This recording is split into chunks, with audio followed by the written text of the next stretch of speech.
தந்தை மகன் தூய ஆவியாரின் பெயராலே நம் ஆண்டவராகிய இயேசு கிறிஸ்துவின் அருளும் கடவுளின் அன்பும் தூய ஆவியாரின் நட்புறவும் உங்கள் அனைவரோடும் இருப்பதாக.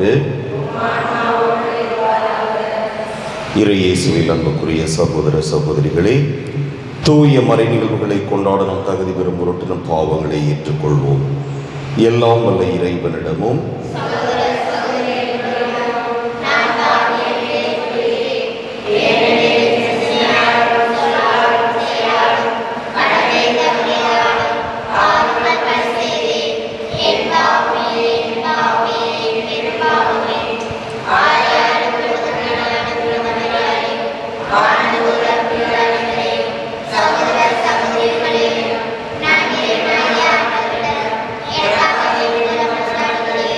எல்லாம் வல்ல இறைவன் நம் மீது இரக்கம் வைத்து நம் பாவங்களை மன்னித்து நம்மை நிலைவாழ்வுக்கு அழைத்து செல்வாராக.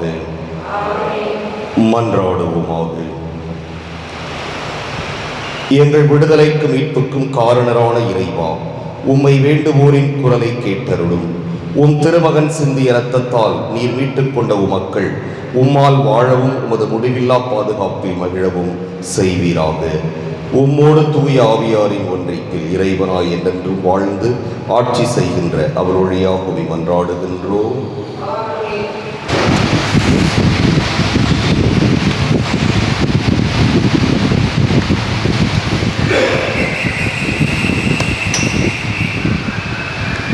முதல் வாசகம்.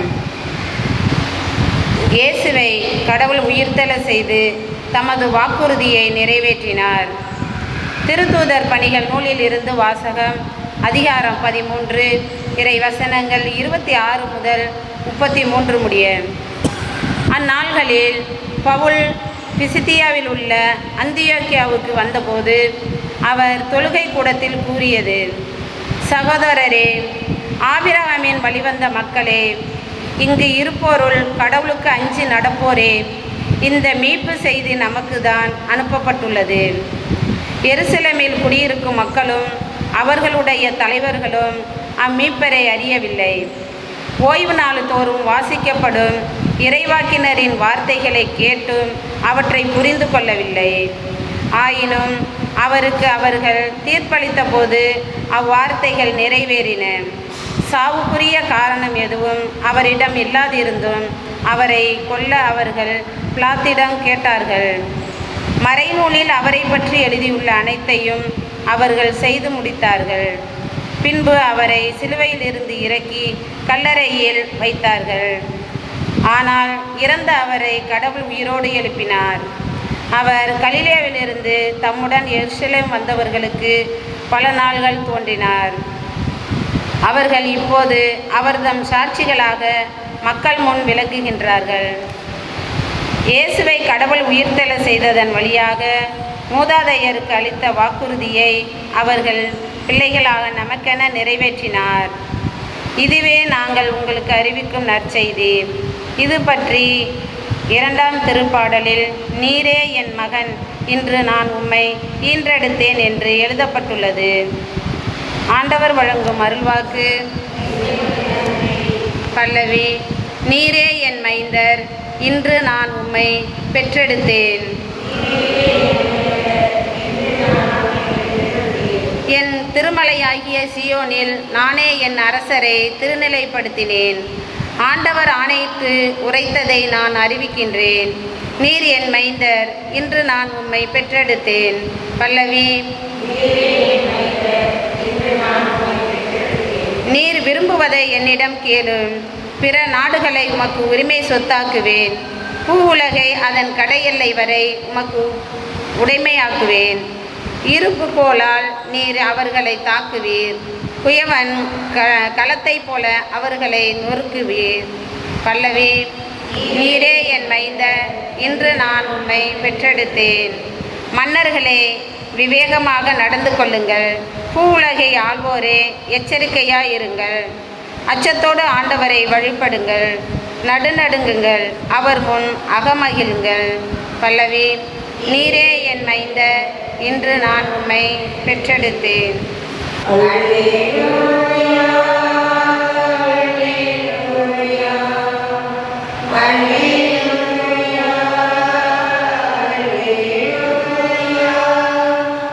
வழியும் உண்மையும் வாழ்வும் நானே,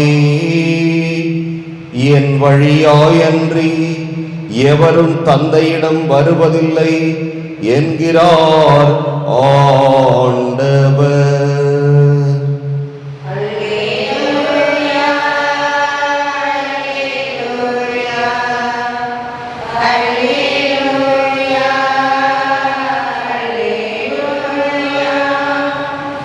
ஆண்டவர் உங்களோடு இருப்பாராக. யோவான் எழுதிய தூய நற்செய்தியிலிருந்து வாசகம். அதிகாரம் 14, இறைவாக்குகள் 1 தொடக்கம் 6 இறுதியாக. அக்காலத்தில் இயேசு தம் சீடரை நோக்கி கூறியது: நீங்கள் உள்ளம் கலங்க வேண்டாம். கடவுளிடம் நம்பிக்கை கொள்ளுங்கள், என்னிடமும் நம்பிக்கை கொள்ளுங்கள். என் தந்தை வாழும் இடத்தில் உறைவிடங்கள் பல உள்ளன. அப்படி இல்லையெனில் உங்களுக்கு இடம் ஏற்பாடு செய்ய போகிறேன் என்று சொல்லியிருப்பேனா? நான் போய் உங்களுக்கு இடம் ஏற்பாடு செய்தபின் திரும்பி வந்து உங்களை என்னிடம் அழைத்துக் கொள்வேன். அப்போது நான் இருக்கும் இடத்திலேயே நீங்களும் இருப்பீர்கள். நான் போகும் இடத்துக்கு வழி உங்களுக்கு தெரியும். தோமா அவரிடம், ஆண்டவரே, நீர் எங்கே போகிறீர் என்றே எங்களுக்கு தெரியாது. அப்படி இருக்க நீர் போகும் இடத்துக்கான வழியை நாங்கள் எப்படி தெரிந்து கொள்ள இயலும் என்றார். இயேசு அவரிடம், வழியும் உண்மையும் வாழ்வும் நானே. என் வழியாயன்றி எவரும் தந்தையிடம் வருவதில்லை என்றார். கிறிஸ்துவின் நற்செய்தி.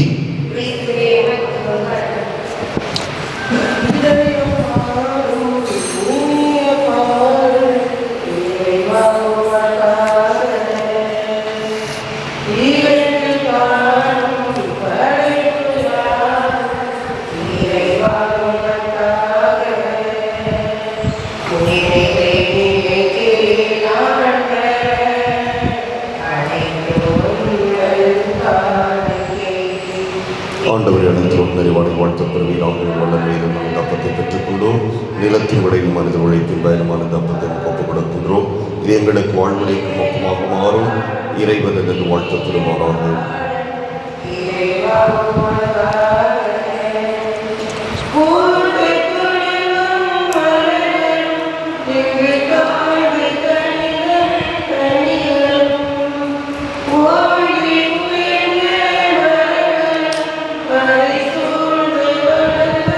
ஆண்டவரின் அனைத்திலும் நிறைவான வாழ்த்துப் பெறுவீராக. எனது வளர்மையிலிருந்து ரசத்தை பெற்றுக்கொண்டோம். திராட்சை செடி மனித உழைப்பின் பயனுமான ரசத்தை ஒப்புக் கொடுக்கின்றோம். இது எங்கள் ஆன்மீக வாரமாக மாறும். இறைவன் என்று வாழ்த்துப் பெறுவாராக. ஆண்டவரை தாழ்மையான மனமும் நொறுங்கிய உள்ளமும் கொண்ட எங்களை ஏற்றருளும். ஆண்டவரை இறைவான் ஆண்டை போது திருமணப்பு கொடுக்கும் இவ்வலி உமக்கு உகந்ததாவதாக.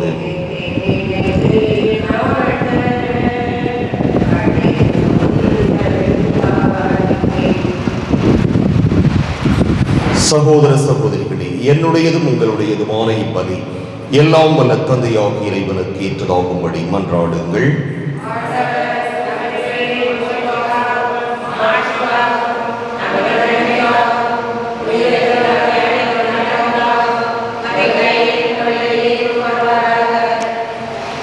ஆண்டவரே, உமது குடும்பத்தின் காணிக்கைகளை இரக்கத்தோடு ஏற்றுக்கொள்ள உம்மை வேண்டுகிறோம். அதனால் உமது பாதுகாவலின் உதவியால் தான் பெற்றுக்கொண்டதை ஒருபோதும் இழந்து விடாமல் அது நிலையான பரிசை அடைவதாக எங்கள் ஆண்டவராகிய கிறிஸ்து வழியாகவே மன்றாடுகின்றோம். ஆண்டவர் உங்களோடு இருப்பாராக. இதயங்களை மேலே எழுப்புங்கள். நம் இறைவனாகிய ஆண்டவருக்கு நன்றி கூறுவோம். ஆண்டவரே, தூயவரான தந்தையே, என்றும் உள்ள எல்லாம் வல்ல இறைவா, எக்காலத்திலும் உம்மை புகழ்ந்துரைப்பதும் எல்லாவற்றுக்கும் மேலாக எங்கள் பாஸ்காவாகிய கிறிஸ்து பலியான இச்சிறப்பான காலத்தில் உம்மை இன்னும் மிகுதியாக வாழ்த்தி போற்றுவதும் மெய்யாகவே தகுதியும் நீதியுமாகும். எங்கள் கடமையும் மீட்புக்கு உரிய செயலும் ஆகும். கிறிஸ்து தம் திருவுடலை ஒப்புக் கொடுத்து சிலுவையின் மெய்யான பலியில் முற்கால பலிகள் நிறைவு பெறச் செய்தருளினார். எங்கள் மீட்புக்காக அவர் உம்மிடம் தம்மையே கையளித்த போது அவரே குருவாகவும் பலிபீடமாகவும் செம்மறியாகவும் விளங்கினார். ஆகவே பாஸ்கா மகிழ்ச்சி பொங்க அனைத்துலகின் மாந்தர் அனைவரும் அக்களிக்கின்றனர். அவ்வாறே ஆற்றல் மிக்கோரும் அதிகாரம் கொண்ட தூதர்களும் முதுமாட்சியை புகழ்ந்து முடிவின்றி சொல்வதாவது: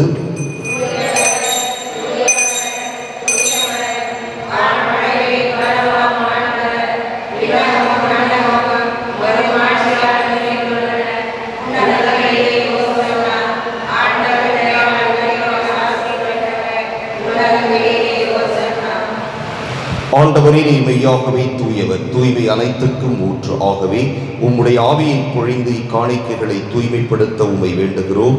இவ்வாறு எங்கள் ஆண்டவர் இயேசு கிறிஸ்துவின் உடலும் இரத்தமுமாக எங்களுக்கு இவை மாறுவனவாக.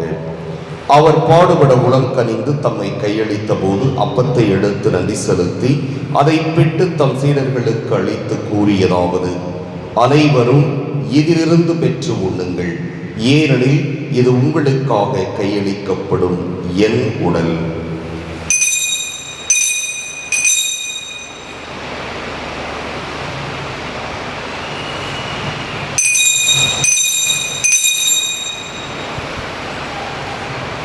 அவ்வண்ணமே இரவு விருந்தை அருந்தியவின் கிண்ணத்தையும் எடுத்து மீண்டும் உமக்கு நன்றி கூறி தம் சீடர்களுக்கு அளித்தவர் கூறியதாவது: அனைவரும் இதிலிருந்து பெற்று பருகுங்கள், ஏனெனில் இது புதிய நிலையான உடன்படிக்கைக்கு உரிய என் இரத்தத்தின் கிண்ணம்.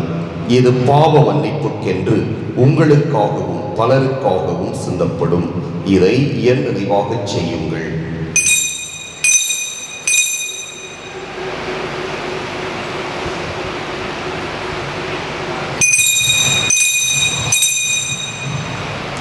நம்பிக்கையின் மறைபொருள்.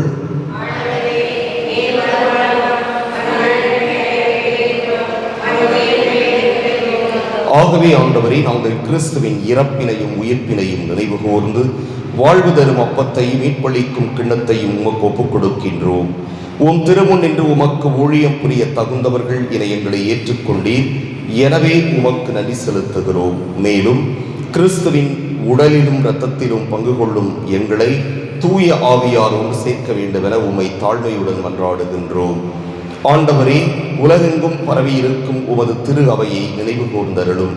எங்கள் திருத்தந்தை பிரான்சிஸ், எங்கள் மறைமாவட்ட பரிபாலகர் சகாயராஜ், எல்லா திருநிலையினராக அனைவரோடும் உமது திரு அவை அன்பில் நிறைவு பெறச் செய்தருளும். மேலும் உயிர்த்தெழு எதிர்நோக்குடன் துயில் கொள்ளும் எங்கள் சகோதரர் சகோதரிகளையும் இறந்தோர் அனைவரையும் இரக்கத்துடன் நினைவு கூர்ந்து உமது திருமுக ஒளியினுள் ஏற்றருளும். எங்கள் அனைவர் மீதும் இரக்கமாயிரும். கடவுளின் கன்னித்தாயான புனித மரியா, அவருடைய கணவரான புனித யோசேப்பு, புனித திருத்தூதர்கள், இவ்வுலகில் உமக்கு உகந்தவராய் இருந்தோராகிய புனிதர் அனைவருடனும் நாங்கள் நிலை வாழ்வில் பங்கு கொள்ளும் தகுதி பெற்று உம் திருமகன் இயேசு கிறிஸ்து வழியாக உம்மை புகழ்ந்தேத்தும் வரமருள உம்மை மன்றாடுகின்றோம்.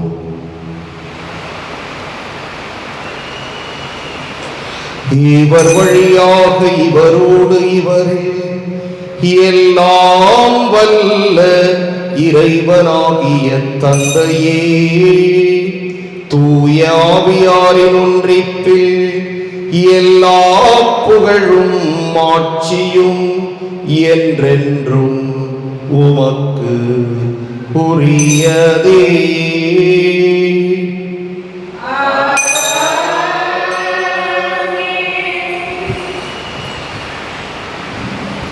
மீட்பரின் கட்டளையால் கற்பிக்கப்பட்டு இறைவழிப்பினையால் பயிற்சி பெற்று நாம் துணிந்து சொல்வோம்: